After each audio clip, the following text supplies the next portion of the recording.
Bonjour et bienvenue sur TechNapa, la tech à papa. Alors, cette vidéo sera une double vidéo pour parler à la fois des mises à jour de Bamboo Studio et d'Orca Slicer.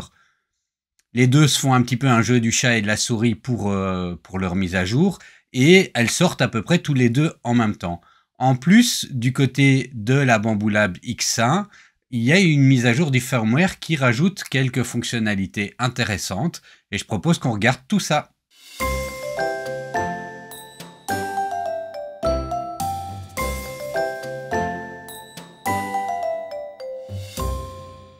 Bon, alors la première chose à faire pour pouvoir profiter des nouveautés de cette mise à jour, c'est de mettre à jour le firmware de la Bamboo Lab X1. Alors on vient cliquer sur la petite roue crantée là, et vous voyez dans le menu général, on peut choisir l'option mise à jour. Ici, je vois que j'ai une mise à jour de disponible. Il y en a pour à peu près 10 minutes. Alors je vais vous épargner ces 10 minutes et je vous retrouve tout de suite après sur l'interface de la machine.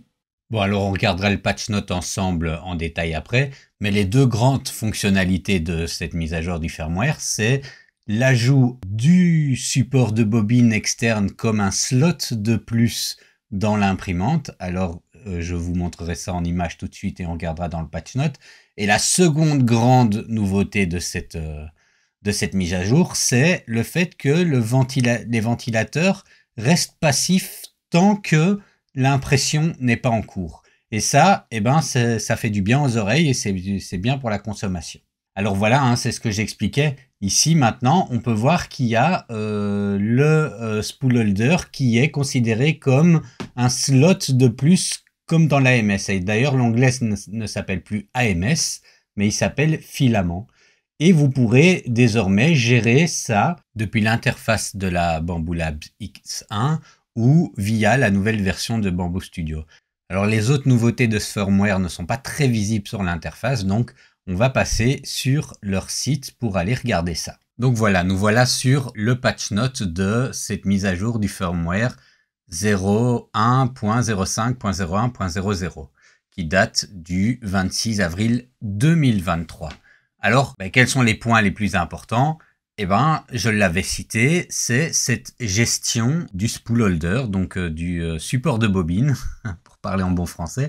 C'est cette gestion du support de bobine dans l'interface à la fois de la machine, et on le verra plus tard dans la nouvelle version de Bamboo Studio, Alors, vous l'avez vu à l'image, ça rajoute comme ça une espèce de port virtuel dans laquelle on va pouvoir faire tout comme l'AMS, gérer le type de matériaux et charger et décharger via les menus. Attention, ce n'est pas possible pour le moment en tout cas, ou en tout cas je n'ai pas trouvé, donc si je me trompe, dites-le moi dans le commentaire, mais c'est a priori pas possible de pouvoir faire des impressions combinées. Ce que j'entends par là, c'est de pouvoir imprimer en TPU et en PLA. Vous voyez, de mixer, faire une voiture qui serait en PLA avec les roues en TPU, par exemple, parce que le TPU n'est pas pris dans l'AMS, donc on ne peut pas faire du multimatériau TPU plus PLA dans l'AMS, et que ce port virtuel en plus ne permet pas une impression, en tout cas facilement, en changeant dans le J-code, en faisant des print pose dans le J-code en fonction de la géométrie du modèle,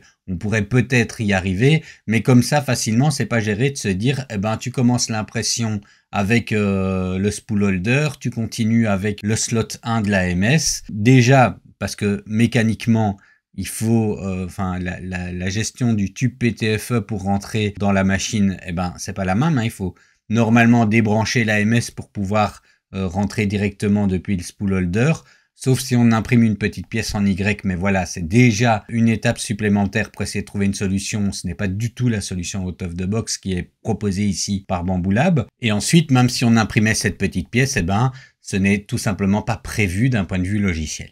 Alors, petite particularité, c'est que le processus de chargement et déchargement du port de bobine diffère de celui de l'AMS puisqu'il nécessite 3 étapes manuelles. Alors, il le montre ici. La première, c'est de pousser le nouveau filament dans l'extrudeuse, manuellement. Et lorsque le capteur de filament va détecter le filament, il va commencer à... le moteur de l'extrudeur va commencer à prendre le filament. Alors, la deuxième étape, il le montre ici, c'est qu'on est censé regardez si le nouveau filament, si vous avez changé de couleur, là, il y a du bleu qui continue de couler et votre nouvelle couleur, c'est du rouge, vous attendez de voir si vous êtes bien sur le rouge et puis vous appuyez sur Done. Si c'est pas encore le cas, vous appuyez sur Retry ou je sais pas comment est-ce qu'ils disent en français. Et alors la troisième étape, ça c'est pour l'étape de déchargement, hein, c'est qu'il faut retirer manuellement le filament et puis ils disent de rebrancher le tube PTFE si on veut réutiliser l'AMS. Bon alors pour ceux qui en avaient l'habitude, ils nous précisent qu'ils ont retiré le bouton de déchargement de l'onglet température et axe pour le remettre dans l'onglet filament. Et le chargement et déchargement du filament via le slot spool holder n'est pas supporté pour le moment durant l'impression. Et donc c'est ça aussi qui rend un petit peu compliqué le fait de pouvoir avoir des impressions combinées quand le filament utilisé ne peut pas être utilisé dans l'AMS. Alors un autre ajout assez intéressant pour ceux qui voudraient downgrader leur firmware parce que par exemple ils ne sont pas contents ou que le firmware bug complètement et qu'ils veulent revenir à la version précédente, ils ont rajouté dans ce nouveau firmware la possibilité de pouvoir downgrader via l'application Bamboo ND. Donc c'est l'application que vous aurez sur votre téléphone mobile. Attention, le downgrade ne sera possible que via l'application Bamboo ND. Donc on ne peut pas le faire depuis Bamboo Studio, Orca Slicer ou depuis l'imprimante elle-même. Et donc voilà, il nous montre que nous avons maintenant dans l'interface de Bamboo ND, grâce à ça, la possibilité de pouvoir downgrader. Donc en fait, on clique ici, je veux upgrader à une version précédente. Alors c'est pas très...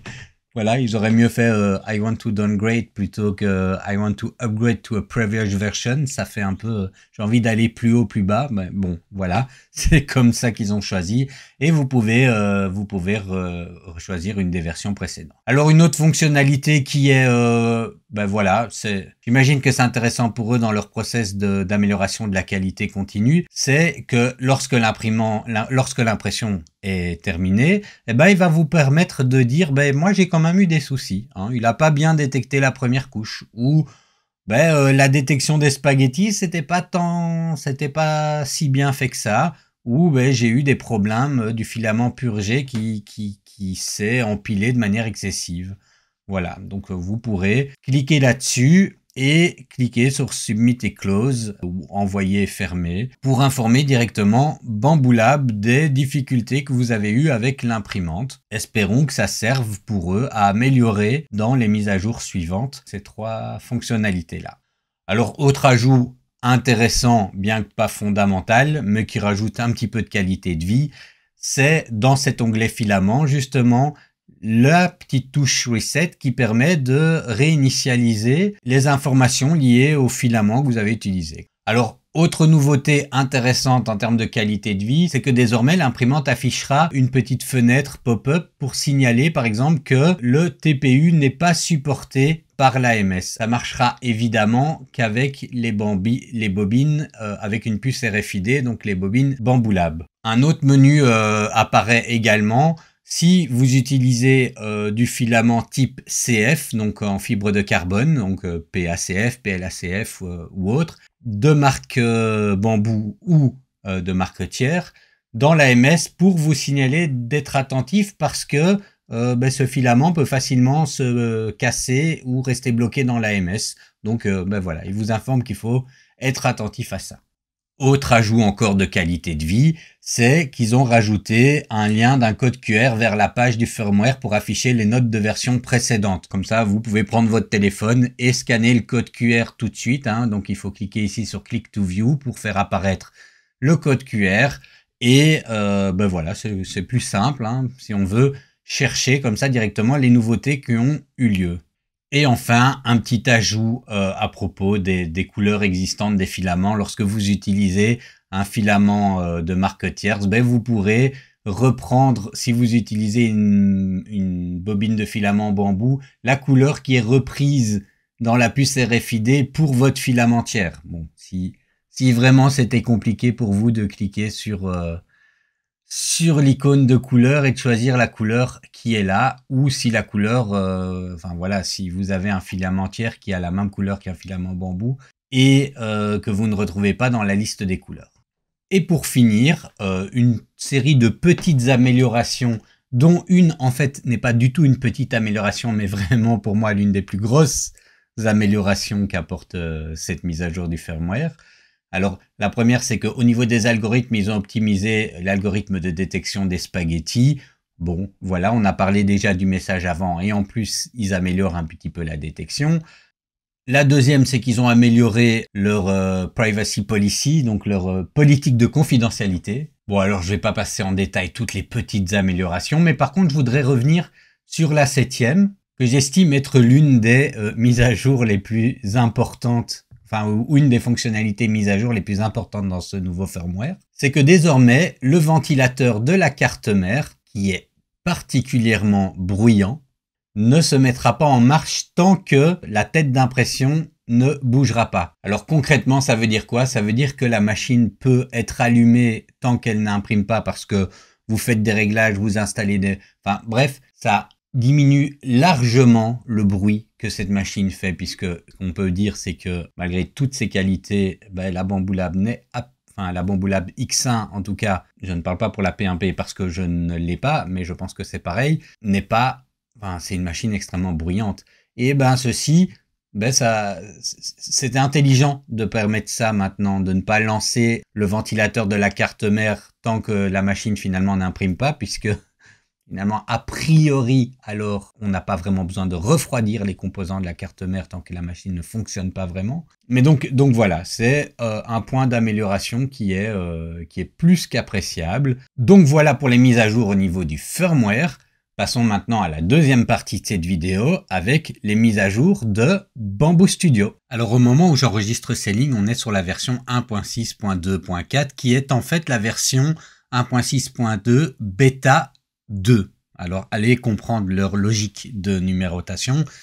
Mais voilà, donc ici il s'agit toujours d'une version bêta mais elle est extrêmement stable. Bon alors évidemment ce qui vous intéresse c'est pas que je passe en revue l'ensemble de tous les petits bugs qui ont pu être corrigés sauf s'ils sont fondamentaux. Mais donc voilà, il y a quelques petits bugs là qui ont été corrigés. Mais par contre ce qui vous intéresse c'est de savoir quelles sont les nouveautés, les nouvelles fonctionnalités ou les modifications à des fonctionnalités qui sont fondamentales pour votre manière de travailler avec Bambu Studio.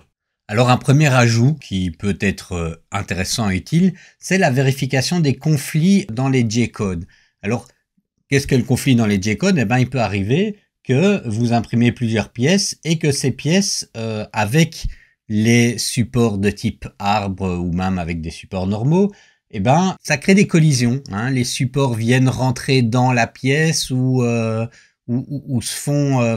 il peut y avoir des problèmes. Alors, il faut une bonne optimisation du placement de ces pièces pour éviter que ça arrive. Désormais, vous aurez un petit message d'erreur qui va apparaître si jamais une telle situation se produit. Bon, alors pour vous illustrer ça de manière un peu plus claire, imaginons, voilà, j'ai pris quelques pièces d'une Batmobile que j'ai envie d'imprimer. J'ai pas très bien agencé, on est d'accord, c'est pas très bien agencé sur le plateau. Mais imaginons que j'ai fait l'erreur et que j'ai pas très bien agencé les pièces sur le plateau. Et je veux imprimer avec des supports. Voilà ce que ça me donne. Ça me met ce petit message qui me dit qu'il y a des pièces qui sont trop proches l'une de l'autre et que je dois les éloigner. Donc si je clique ici, hop, je peux venir éloigner la pièce. Et alors, en régénérant, voilà, je n'ai plus... j'ai déplacé ma pièce et le message d'erreur est parti. Et a priori, comme ça, bon, je pourrais avoir de bien meilleurs placements pour optimiser mon impression. Mais a priori, comme ça ne devrait pas produire les erreurs. Alors, je le disais, et en lien avec la première partie de cette vidéo, cette mise à jour de Bambu Studio vient apporter le support, en fait, de la mise à jour du firmware. Et donc, le support de cet emplacement supplémentaire virtuel pour le support de bobine. Alors une autre nouveauté de cette version qui est particulièrement intéressante, c'est le modificateur de plage de hauteur. Alors derrière ce nom un petit peu barbare, qu'est-ce que c'est le modificateur de plage de hauteur?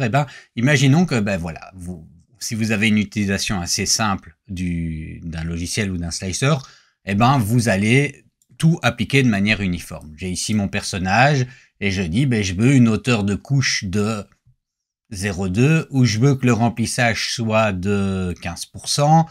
Ou je veux appliquer un effet de ce qu'ils appellent le fuzzy skin, donc une peau un peu granuleuse, à mon objet. Et ça va s'appliquer à tout l'objet.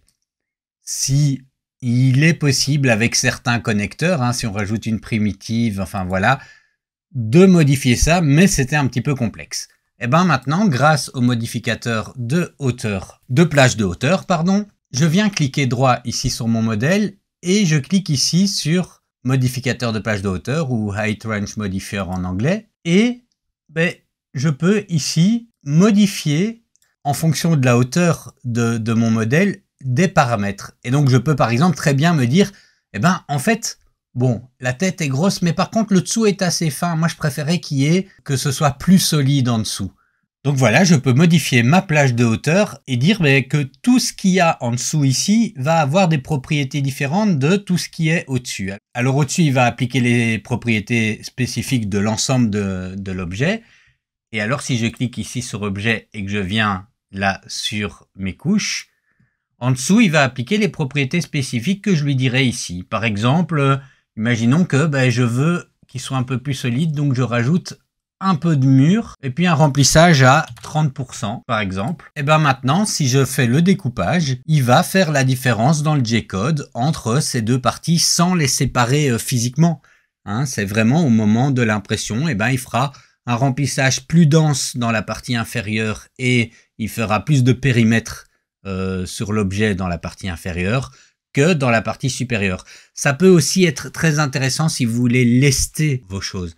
Imaginons que vous voulez imprimer quelque chose et que vous voulez que la base soit plus lourde, vous mettez un remplissage beaucoup plus important dans la base que dans la partie supérieure. Et c'est avec ceci, vous pourrez le faire très facilement. Et donc concrètement maintenant, si je regarde le modèle de la découpe, on voit que mon remplissage et que mon nombre de périmètres, hein, vous voyez ici le nombre de périmètres sont les petites lignes autour de ma jambe. J'en ai plus et mon remplissage a une certaine densité. Et si je monte au-delà, vous voyez qu'ici ça change. J'ai beaucoup moins, c'est au niveau de la tête, hein, j'ai beaucoup moins de périmètre et le remplissage est beaucoup moins dense. Donc voilà pour cette petite fonctionnalité qui est intéressante. Alors, autre fonctionnalité très intéressante qui a été rajoutée dans cette version 1.60 de Bamboo Studio, c'est la possibilité de faire des découpes avec connecteur. Alors, on pouvait déjà faire des découpes dans un objet, mais ici, cette fonctionnalité découpe a été vraiment améliorée. On se rapproche un petit peu de ce qu'on peut. Alors évidemment, le logiciel est beaucoup plus complexe et permet beaucoup plus de choses, mais un petit peu de ce qu'on va trouver dans le logiciel Luban pour faire des découpes de grands modèles en ayant la facilité de pouvoir placer des connecteurs. Alors, en image, ce sera plus clair. Imaginons que je veux, comme ça, imprimer dans cette taille-ci ce modèle. Vous voyez ici, c'est un peu obscurci parce que il va dépasser la taille de ma Bamboo Lab. Je peux pas l'imprimer comme ça, je vais devoir le couper en deux pour pouvoir l'imprimer. On pouvait déjà le faire avec la fonction cut qu'on va trouver ici et on pouvait venir positionner sa découpe et puis couper.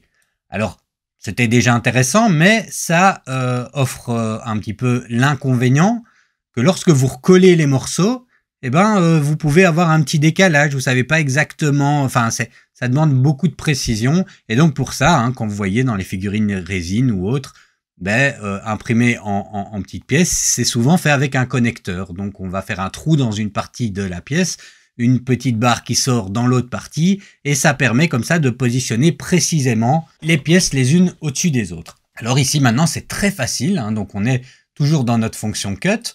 Là vous voyez mon modèle. Si je coupe ici, comme il y a les cheveux à l'arrière, c'est pas terrible. Donc, je vais faire un petit angle de découpe. Je vais essayer de couper au plus proche comme ça. Voilà. Et en coupant comme ça, normalement, en recollant la tête après l'avoir imprimé et en le mettant dans mon armoire, je ne verrai pas une grosse différence. Alors, ce qui est intéressant ici, donc on voit ici Add Connectors. On peut maintenant, en cliquant là, rajouter des connecteurs. Alors, on va en haut ou en bas, en fonction de comment on tourne la caméra. Et on choisit le type de connecteur, la forme. Par exemple, je vais mettre un hexagone. Il est trop grand. je viens le réduire et je viens le placer là. Je peux décider de la profondeur que je veux qu'il prenne dans l'autre objet. Alors plus vous le ferez grand, mais plus le maintien entre les deux pièces sera solide. Vous pouvez déterminer la tolérance. Ça, c'est à tester. Puis vous faites confirme. Après, vous exécutez la coupe. Et voilà, j'ai deux pièces. Maintenant, je rajoute un plateau. Je réorganise mes plateaux. Et j'ai mon modèle ici avec le connecteur d'un côté. Et mon modèle ici avec le trou. Je ne sais pas si on le voit bien, mais vous voyez, il y a le petit trou dans lequel on va maintenant pouvoir simplement mettre la tête. Et comme vous avez vu, c'est extrêmement simple et ça, j'adore cette modification de Bamboo Studio. Une autre fonctionnalité rajoutée, mais qui sera probablement pas pour les plus débutants d'entre nous, mais pour ceux qui aiment regarder les lignes de code de leur J-code et se demander s'il est bien parfaitement réglé, eh ben, imaginons, voilà, hein, je slice mon modèle, hop, voilà, et je veux analyser l'impression, eh ben, on a ici un petit slice qui permet de suivre comme ça l'ensemble de l'impression en fonction du J-code. Voilà. Autre ajout, pour ceux que ça intéresse également, c'est la prise en charge du fait que si on vient descendre maintenant ici notre modèle en dessous du plateau, on retrouvait ça dans d'autres slicers, hein, je viens, eh ben, il ne va générer un G-code et imprimer que la partie du dessus. Voilà. Alors vous pouvez me dire, on peut couper le modèle. Oui, on peut couper le modèle. Donc ça dépend un petit peu de l'intérêt que vous avez à utiliser cette manière de faire. Mais donc maintenant, si je viens slicer mon modèle, eh ben vous voyez qu'il m'a généré simplement que la tête. Alors, outre ces grosses fonctionnalités majeures, ils annoncent quelques petites améliorations. Premièrement, l'amélioration de la vitesse de découpage des modèles complexes. Ils ont également amélioré le zoom et notamment la possibilité de pouvoir zoomer au niveau de la souris. Alors, en gros, ça veut dire quoi?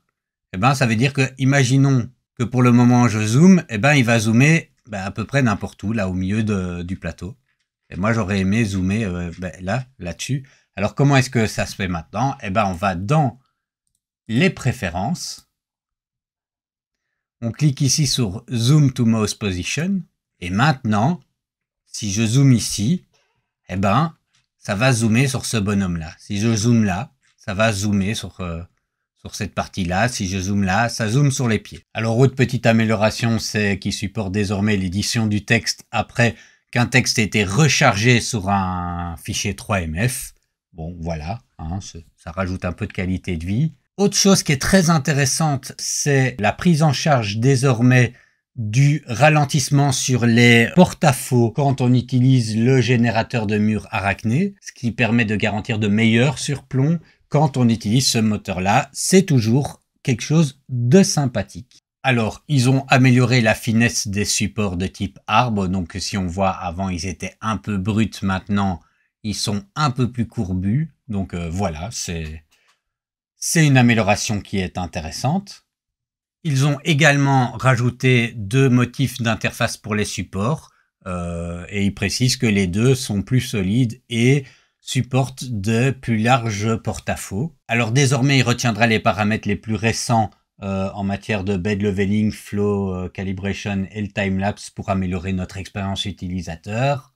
Alors là, quand vous utilisez plusieurs types d'imprimantes avec Bamboo Studio vous avertira désormais si vous essayez d'envoyer un travail d'impression à une imprimante qui n'est pas cohérente par rapport au J-code que vous voulez envoyer. Et alors rapidement, d'autres petits ajouts.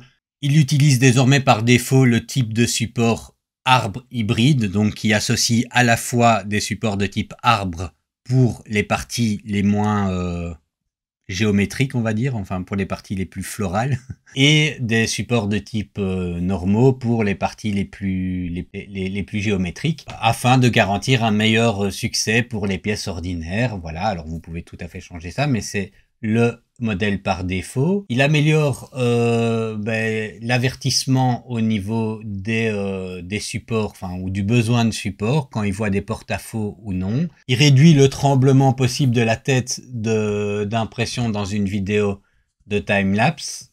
On peut désormais également maintenant réorganiser les fichiers médias et les grouper par année et par mois pour pouvoir s'y retrouver plus facilement. Alors on parle par exemple des timelapses que vous avez sauvés. On peut désormais dans le menu des préférences configurer le nombre de modèles récemment ouverts. On peut également via un paramètre demander qu'il se souvienne des actions utilisateurs pour les changements non sauvés quand on ferme un projet. Il apporte le soutien de Fuzzy Skin, je sais jamais comment on le dit en français, mais voilà, c'est pour donner l'aspect un peu granuleux à la pièce pour l'option tous les murs, également pour les murs intérieurs et extérieurs. Il prend désormais en charge également la configuration de la mise à jour automatique des pré-réglages système. Alors, il supporte l'italien comme langue.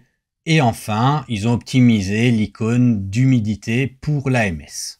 Voilà pour cette mise à jour de Bamboo Studio. Passons maintenant aux changements apportés par Orca Slicer.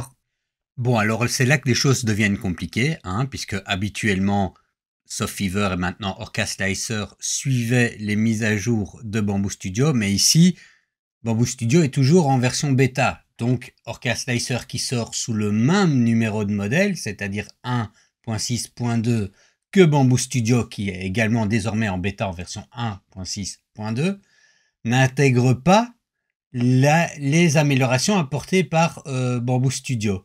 Donc, on est toujours ici sur la base de Bamboo Studio de la version précédente, donc de la version 1.5. Il n'y aura donc pas dans cette version d'Orca Slicer les nouveautés que je vous ai montrées, comme la découpe avec connecteur ou le support de la mise à jour du firmware de la Bamboo Lab, donc avec le support de la bobine extérieure et toutes les nouveautés que je viens de vous présenter dans la deuxième partie de cette vidéo. Alors je trouve que ouais, c'est un move un peu étrange, parce que Bamboo Lab sort un firmware qui nécessite, pour pouvoir être utilisé, une mise à jour de Bamboo Studio qui n'est pas elle-même en version définitive, qui est en bêta. Et du coup, maintenant, on a Orca Slicer qui a le même numéro de version, mais qui en fait est basé sur la version précédente, qui n'intègre pas les nouveautés, dont notamment celles qui se trouvent sur la machine, parce que c'est le firmware qui est modifié. Donc voilà, je trouve vraiment qu'on est dans quelque chose d'assez compliqué. Mais voilà, donc on va quand même regarder un petit peu ce qu'apporte cette nouvelle version 1.6.2 de Orca Slicer. Alors le premier ajout important, c'est, voilà, et ça n'existe pas dans Bamboo Studio. Donc on a ici, si on rajoute une imprimante dans Orca Slicer, une série d'imprimantes qui sont déjà gérées par Orca Slicer, notamment les Snapmaker, les Voron et autres.